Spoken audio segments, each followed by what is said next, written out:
열왕기상 18장 1절로 15절입니다.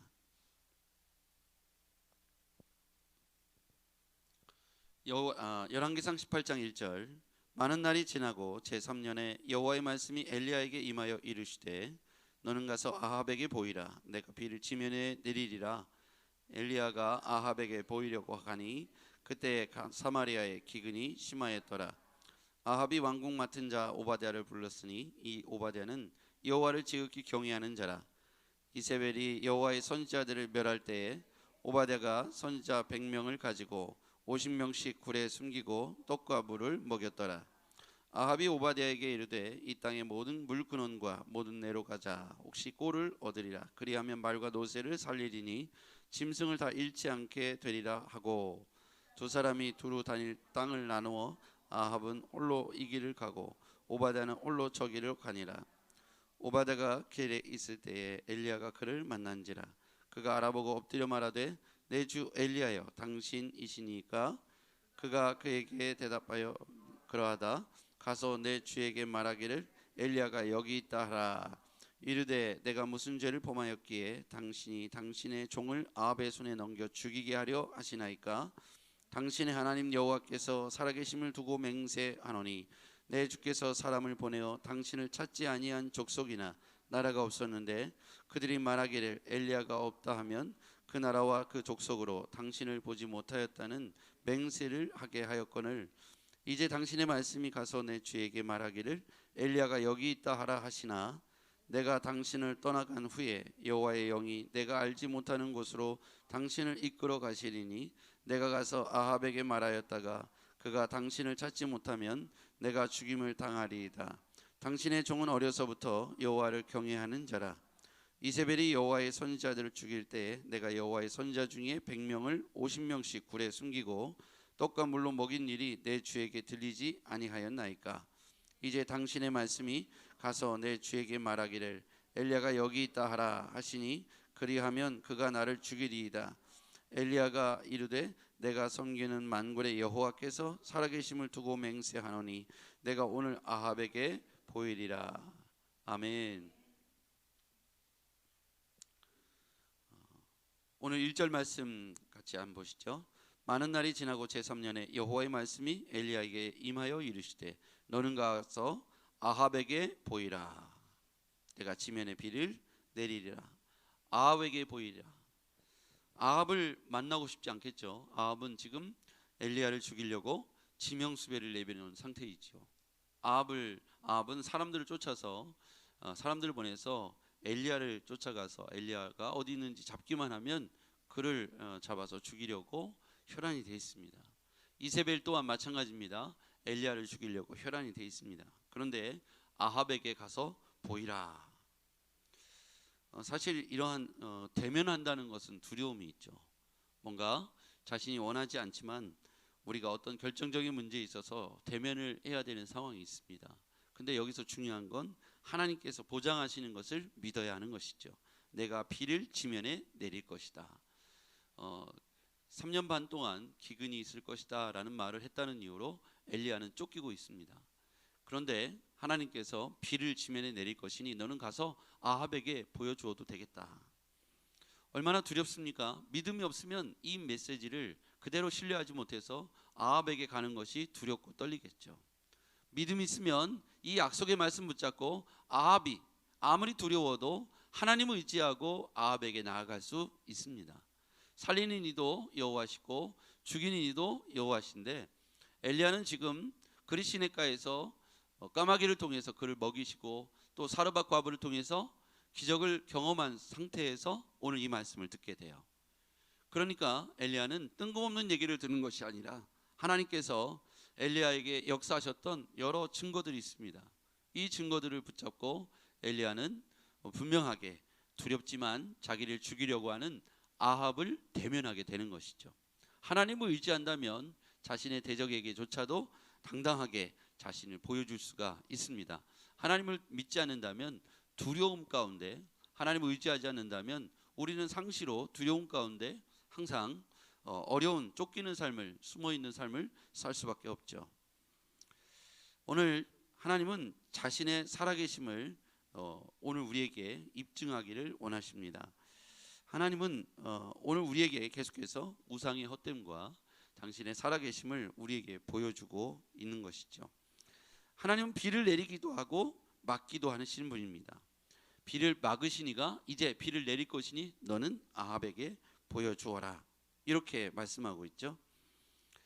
오늘 우리는 당당하게 하나님 말씀 앞에서 자신을 보여줄 수 있어야 합니다. 그런데 여기에서 중요한 핵심 키워드를요, 저는 1절 맨 마지막에 있는 지면에 내리리라 이렇게 봤고요. 내리리라.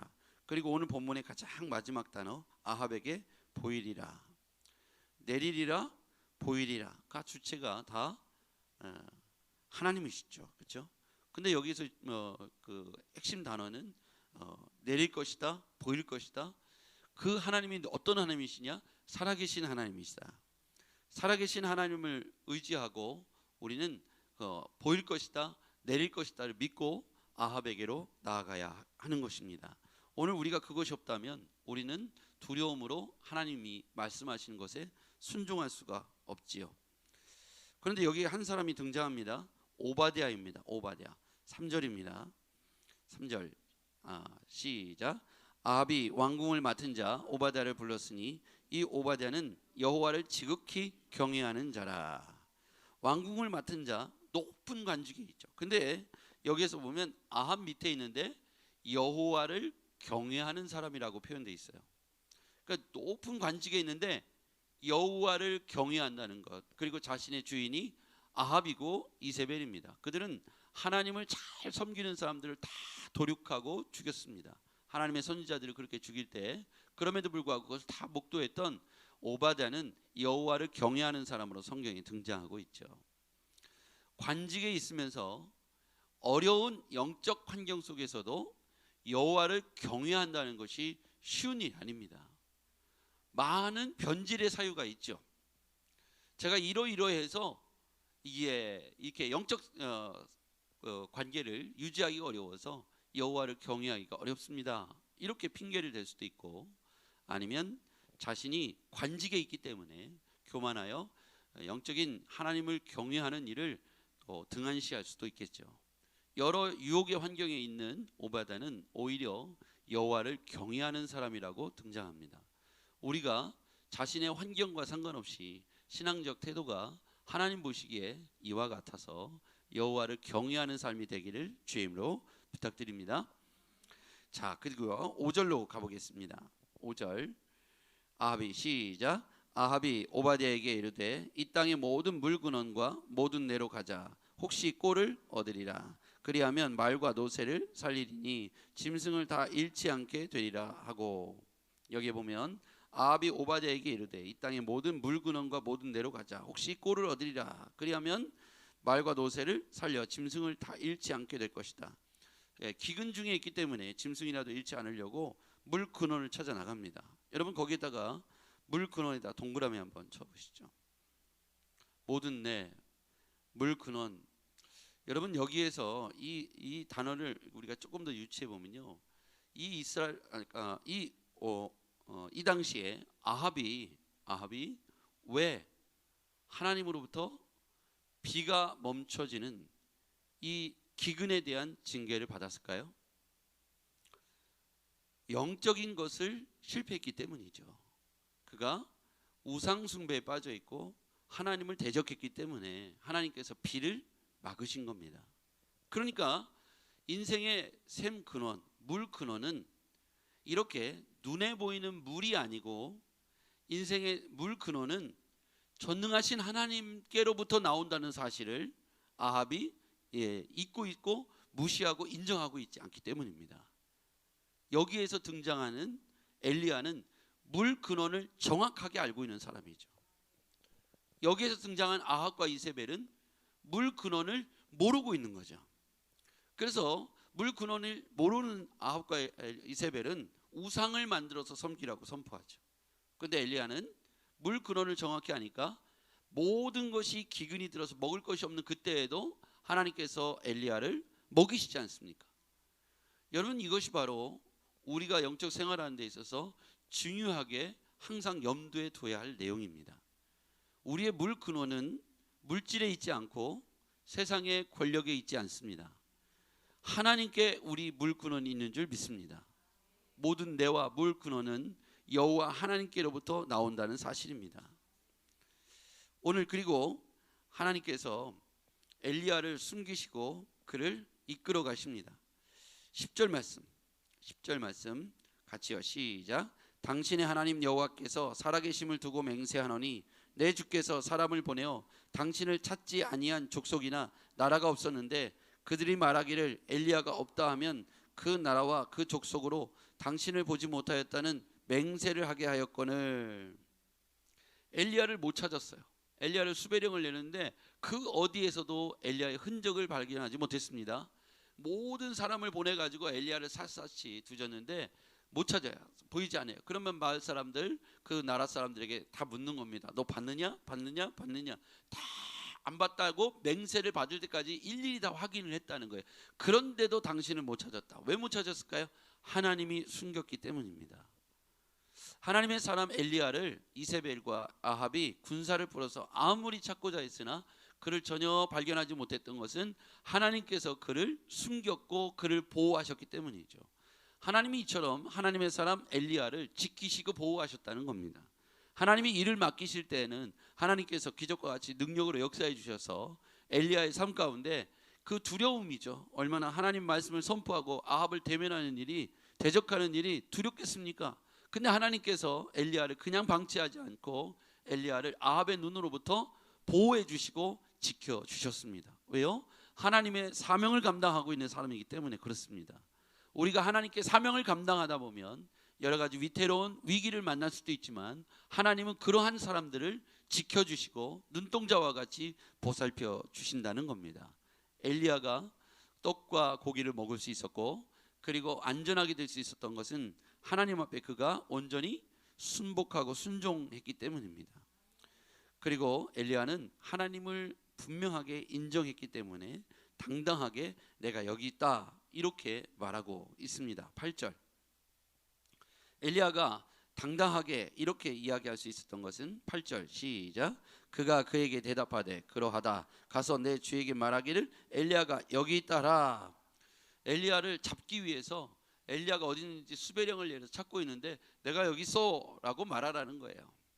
그러니까 깜짝 놀랄 일이죠. 당신이 아무리 찾아도 찾지 못했는데 하나님의 영이 당신을 늘 숨겨줘서 내가 당신을 찾는 것이 불가할 텐데 내가 여기 있다 이렇게 말하는 것이 얼마나 당당합니까? 그죠? 왜 그랬을까요? 자신의 정체성을 분명히 알고 하나님께서 자기와 동행한다는 사실이 분명하고 믿음이 확신이 있었기 때문에 세상 가운데에서 자기가 누구인 것을 밝히는 것이 무섭거나 두렵지 않았다는 것이죠. 우리가 그리스도인이라는 것을 당당히 밝힐 수 있는 건 내가 누구인지, 하나님이 누구인지를 분명히 알 때 그렇게 고백할 수 있다라고 생각합니다. 하나님은 어떤 분이시냐? 살아계신 하나님이십니다. 그렇기 때문에 자기가 내가 여기 있다 이렇게 말했을 때 당당할 수 있는 것이죠. 오늘 여러분, 우리가 그리스도인으로 산다는 것은 많은 두려움이 있을 수 있습니다. 손해가 있을 것 같은 두려움도 있을 수 있고 모든 사람들에게 손가락질 받을 수 있다는 두려움이 있을 수 있어요. 그런데 우리는 더욱 분명하게 의지할 것은 내가 여기 있다 했을 때 하나님께서 그것을 인정하시고 여러분을 지켜 도우실 줄 믿습니다. 오늘 그리스도인으로서 당당하십시오. 내가 그리스도인이요, 내가 살아계신 하나님을 신뢰하는 그리스도인이요. 이것이 분명하다면 여러분이 두려움의 상대 아합을 엘리야가 마주대한 것처럼 여러분의 삶의 현실 가운데 두려움을 이겨내고 살아계신 하나님을 의지하고 내가 그리스도인이요 라고 당당하게 외친다면 하나님께서 여러분에게 떡과 고기를 먹이시고 그리스도인가에서 보호하시고 또 사르밧 과부를 통해서 먹이신 것처럼 우리를 외면치 않으실 줄 믿습니다. 기도하겠습니다. 전능하신 아버지, 주를 의지합니다. 우린 분명하게 하나님께서 살아계시고 오늘날도 역사하시는 전능하신 하나님을 고백합니다. 오늘 우리의 기도를 들어주시옵소서. 예수님의 이름으로 기도했습니다. 아멘.